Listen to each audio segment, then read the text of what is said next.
Hey, I hate to interrupt, but we got a little special guest. Oh. Robbie Knievel. Now, He's outside of Jacksonville, man. He's up there partying. Is he listening to the show? Yeah. Really? Yeah. Hello? Hey, Who am I speaking Hello. with?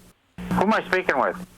this is Robbie Knievel. This is Evel Knievel, and if I ever see you, you mother, I'll rip your head off.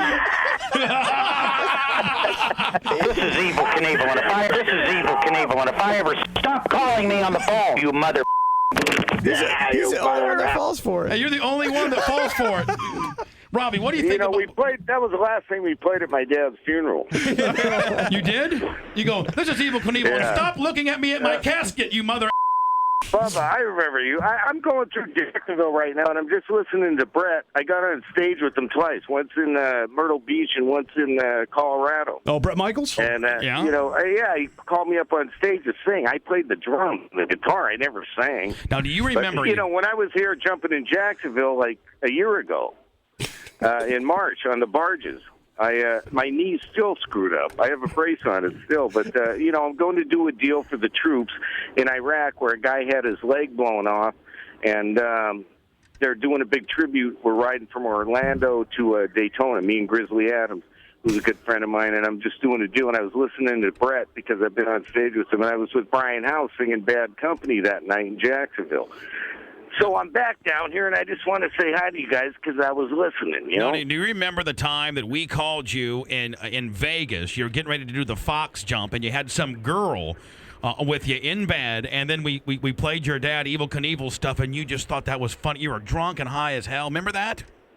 No. I don't know if I was drunk or high as hell, but I got the Emmy Award on Howard Stern. I know that. Yeah. For the most foul mouth. We work for Howard in the afternoon. Did you know that? Howard's cool. I love Howard. Howard's He's the a good best. guy. I Spicer, came across. He's Jewish. I said, hey. He says, I'm Jewish. I says, well, Jesus was Jewish. Wear the friggin' thing.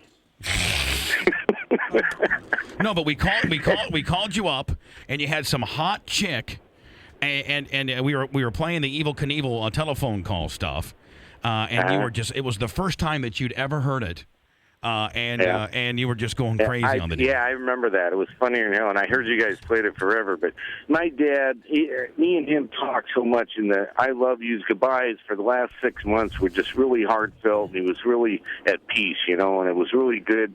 When I walked up to his casket, saw the face on him, it looked like he was going to climb out of there. He was at peace, he was really at peace. And it's really This is Evel Knievel, and if I ever see you, you mother, I'll rip your head off. that was before he got peace. No, we love Evel, man, and Evel, and I think Evel was really mad at us because we lived in his hometown and we used to play the head. He was angry at certain times, but he had a great sense of humor, and I'm sure he loved that after a while. How much money did he get from right before he died? He got a big payday from Kanye. You guys think he was angry at you? How would you like to grow up with him? Yeah, he kicking you. He probably kicked the hell. Did he kick your ass? He had to beat every kid in the neighborhood.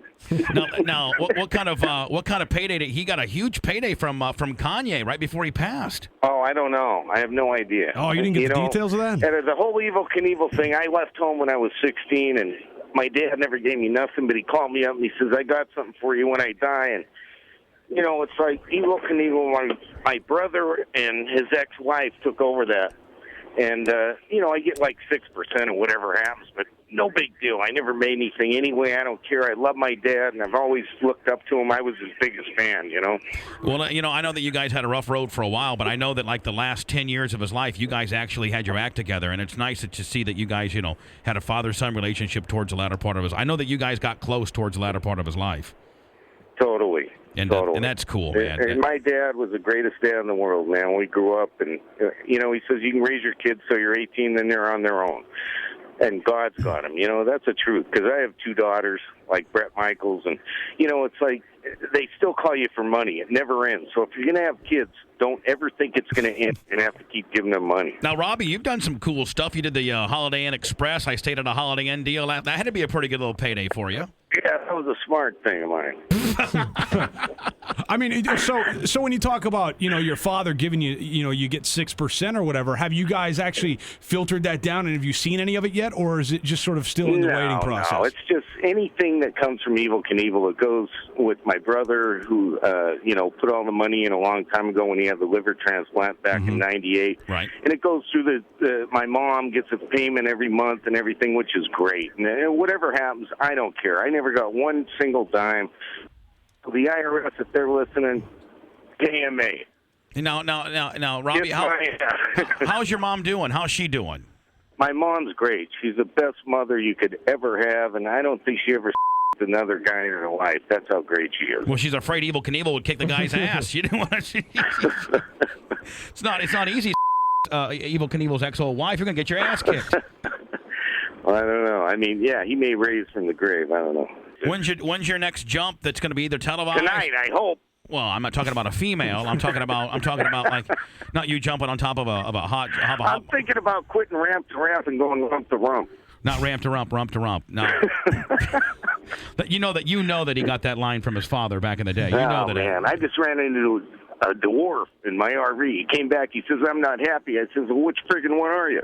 Was it MJ? You ran into a dwarf? Was a guy named MJ? Forget about it. I'm going to Dunkin' Donuts, all right?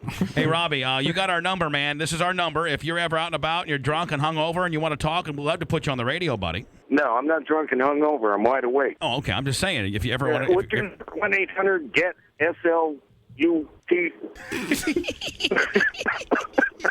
Robbie, you guys are great, man. Hey, we love you, Robbie. We love you, Robbie. We love you, too. And if you need anything with your benefit down in Sarasota or whatever, you give us a buzz, Rob.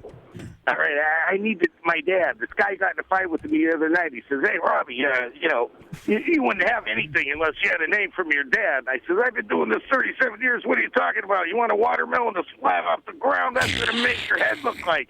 He goes, "I'm going to go get my dad." I says, "Well, I wish I could get mine." Ooh. This is Evel Knievel, and if I ever see you, you mother, I'll rip your head off. Stop calling me on the phone, you mother.